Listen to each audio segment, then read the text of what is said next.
Rabbii waa hundaaf rabbiin baanaan ilmileen cafa goota biyya kanaaf ta'u biyyaaf ta'u rabbiin isin haa godhu. Rabbiin wajjumaan isin haa milkeessu inshaallah. Isiniin jedhaa leenca kiyya haajaa nuu baaftan yeroo hundayyuu haajaa keessan awwalii akiritti rabbi isin haa baasu. Ammoo wanni jiru inshaallah biiznillaahi nama jechuudha ilma argatee ilmi goota sin caalu rabbiin nuuf haa godhu. Ammoo wanni seenaa ta'ee nu keessaan banne yoo jiraate namni akka kootti fakkaree asabee ilaalu jiraate guyyaan isin biyya Itoophiyaa gadhiiftanii lammii biyya laa taatu utuu guyyaa balaaleffatanii waan guyyaa taate jiraattu.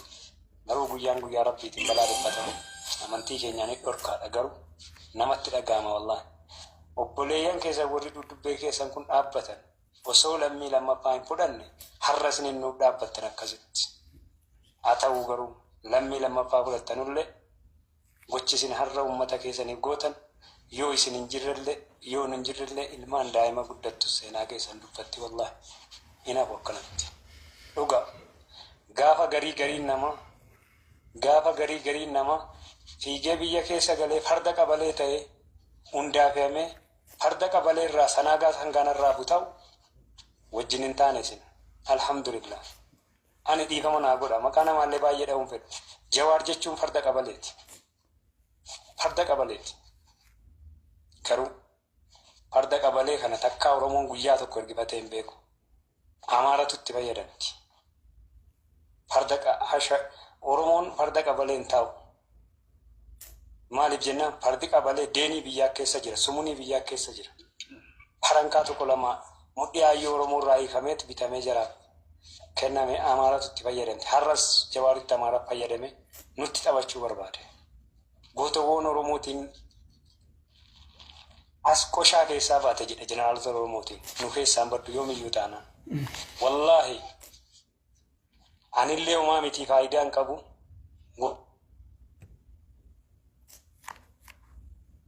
Wallaahi ittiin kafaddan. Namni Oromoo qulqulluu ta'e seenaan Jawaar jeneraalota Oromootiin jedhe keessaa bahe yoo jiraate inni Oromoo miti. Laala Birgaadeer jeneraal Kamaal Galchuu ari'anii goda sana tuccootti galchanii hin hamne fiildi maarshaal Biraanuu Juulaa ari'anii achitti galchuudhaaf ijoollee markaatooti jedheen qoshaa jira. Wallaahi Abiyyi Ahmad Aliitii yoo jedhellee homaa rakkoon qabu. Garuu jeneraalota saba hin qabne biyya isii tokkittiif alaabaa malee xiqqeesse nurraa xiqqeesse osoo ofii farda qabalee ta'ee jiru. Osoo ofii sanaagaa sangaanarraa abdu ta'ee jiru. Akkana caccabsee nu nyaate nu xiqqeessee namaa gannu godhe. Inshaallah guyyaan ni xiqqaatus ni dhufa. Yoo rabbi hin haftu wallaahi. Har'a gootawwan keenya gaafa inni ijaaree gannutti dhiisu Tigireen ofiisiitii manaa baatee ofiisiitii manatti biyyee uffattee ol deebite. Boo'icha fudhattee gootawwan ni xiqqeesse sanaan garaan nu gubate wallaahi. Kana caala gixximsitti godhaa jirra. Wallaahi yoo dhugaadhaaf biyya kanaaf hundinuu hawwii biyya keenyaaf nageenyaa hawwu ta'e wanni nu rabbitti siimannu wallaahi lafan bu'u ni xiqqaatta inshaallah. Ni xiqqaatta. Lalu gaafate Ahmaddiin Jabaliin Mahammad Al-Rusiidhaan Mahammadoota xixiqqoo jettee nu xiqqeessite. Rabbiin si xiqqeesseet amantii ati ittiin nu arrabsite ittiin nu xiqqeessite sana gurri keeyotuu dhaga'u istaadeemii Finfinnee irraa bookkifte dhiirri. Guyyaa sana qalbii naannan nu dhuge. Goonni ga'e bakka gaariitti du'aa nuti kun warri faayidaa hin qabne kun osoo lubbuun keenya gaafa sana wareegamte wallaahi homaa nutti hin fakkaatu. Rabbi keessa keenyaan miidiyaa kanarratti namni nu haa faarsu wanni tokkollee hin jiru. Yaa Rabbi ati ragaa keenya yoo nu sabne malee kan bitaa mirgaa ragaa nutti ba'a. Guyyaa ati nu xiqqeessitee nu salphifteeti. Mahammadoota xixiqqoo nuun jette.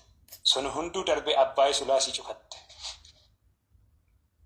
Har'a ilmaan Fir'aunaa afaan battee marrataa jirti. Marrattullee ulaasii cufatte. Gocha keetiin immoo Oromoon si jala hiriiree si kabajee si ulfeeffate. Goota keenya siin jedhee akkanatti nu xiqqeessite. Garuu nuti alhamdulillah fedhii Rabbii osoo ati Minisoota jirtu gaafa taangoo hiruu jammartee Islaama xiqqeessite. Mustafaa Jaarraatiif Doktor Nuuree Dammaadha si gaafannaan hici ati jettu sanayyi hici siin jedhe Rabbiinis nutis hici siin jenne bar. Wallaalaa taanee baadiyyaa sana keessaa dhufnullee seenaa wallaalumaan barumsaa miti ayyummaan. Alhamdulillah. Kanaaf ani waan naasa'u keessatti miira keessa galees namni afaarsuufis hin haasa'u waan hayyoota keenya jala teenyee dhaggeeffanne isinirraa dhageenyayyi deebinee diinaan mataa keessa kun yoomiyyuu gurbaan farda qabalee kun farda qabalummaa keessaa isin galtu amma gaafa duuniyaarraa godaan tullee wallaahi janaazaan kee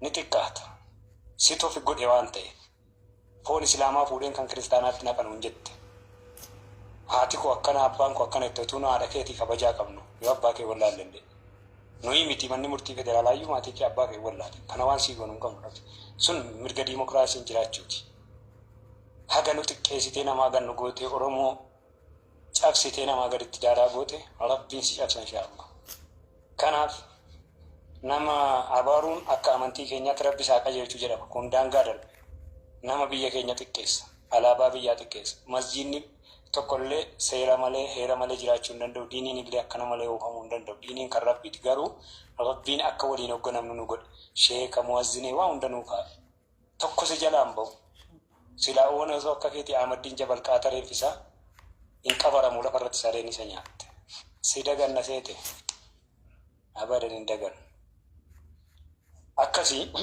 Mustafaa Jaarraadha nuti ani akka kiyyatti si faarsuufi miti osoo waan dubbee keetii maqaa keessan dubbatee du'aa isinii kadhatuu fi si faarsu dhageessanii wallaahi miidiyaa kanarraa galtan akka fedhii keessanitti maaliif namni na faarsuuf hin hojjanne mee fuula keessan laala ofumaa keessanii mee yeroo tokko tafakkuraatii of laala maaliif namni soba dubbatu daalachaa xiqqaataa salphataa deema haasaan isaallee bakka dhabaa deema alhamdulillah namni dhugaa dubbatu yoo nama isa deeggaru dhabe yoo nama isa hordofullee dhabe wallahi rabbii isaa bira fuulli isaa ifaadhuma deema alhamdulillah akkasii leencolii keenya rabbiin umurii isin dheeressu wanni seenaa ta'e nu keessaa hin banne garuu lammii lammaffaa taatanii mootota sanaa wajjin har'a nuu isin dhaabachuu dhabdantu garaa nu guba malee nuyi gara keenyaa uumaa wanni nutti dhaga'amu hin jiru garuu qalbiin keenya aannan nu dhuga yoon fuulduree keessanitti jecha ammaadha rabbii jecha dhiifamanaa gootanii rabbiin immoo ammayyuu taanaan darajaa keessan ola fuudhu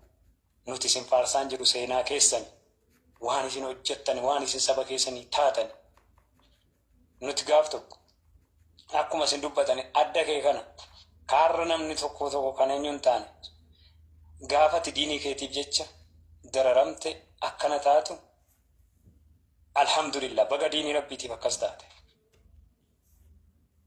guyyaa sana waan taate kana baga kaffalteef isaa kaffalte gaafa guyyaa qiyaamaa insha Allah maaliif akkas taate jedhamtee gaafatamte siifan jettaan wallahi siifan jettaan gaafa munaafiqoonni bu'aa zanaa kitaaba bitaan fudhatee gara jahannamaa deemu mirgaan fudhatta siifan jette insha Allah ammallee taanaan dhugaarraa rabbi isin hin dabsanii dhugaa isin dubbachiisuuf gaafa immoo wareegamsanu namni laa ilaaha illallah muhammadur rasulullah warra jedhaa kaatimaan tolte duniyaarraa godaan anas isinis obboleeyyanaa karaa rabbaa godhu nuti gaarra caalaa waan haasofnu keessatti wallahi rabbiin kadhaan nutti tola waan kadhanne sirraan dhabne rabbiin sabaata gaarii isaa isiniif kennu maatii keessan amma toltuun biyya duniyaa jiraachuun jiraatte rabbiin maatii keessanii wajjin isin haa jiraachisu alhamdulillahi rabbil alamin allahumma salli sallim ala sayyidina jazakallah khairan barakallah fiikum waan jajjabduun nama dhufa yeroo garii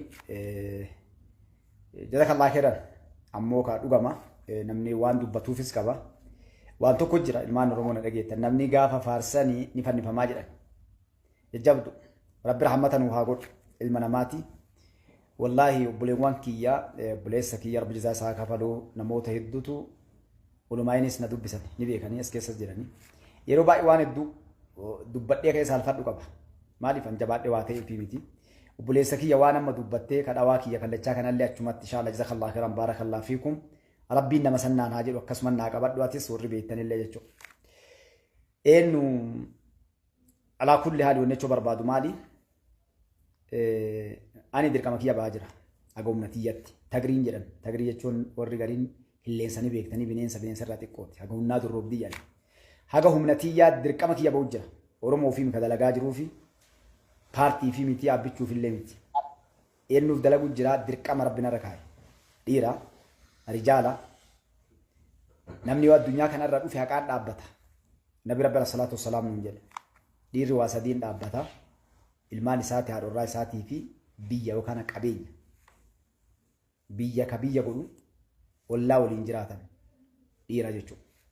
Nagaa buusee lolli dhufu lolee wal lolan araarsee dalagee maatii galeeni ilmaan tarbiyaa irra guddisee fasaada biyya keessaa balleessee miidhamaa gargaaree laafaa gargaaree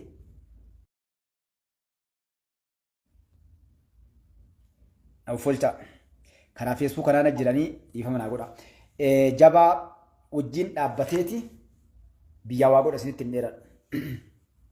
Kanaaf akka nam tokkotti karaa seenaa guddaa keessa isinii tuqaa turee dhufe waan ammallee isinii dhaammadhu du'aa isinirraa fedha.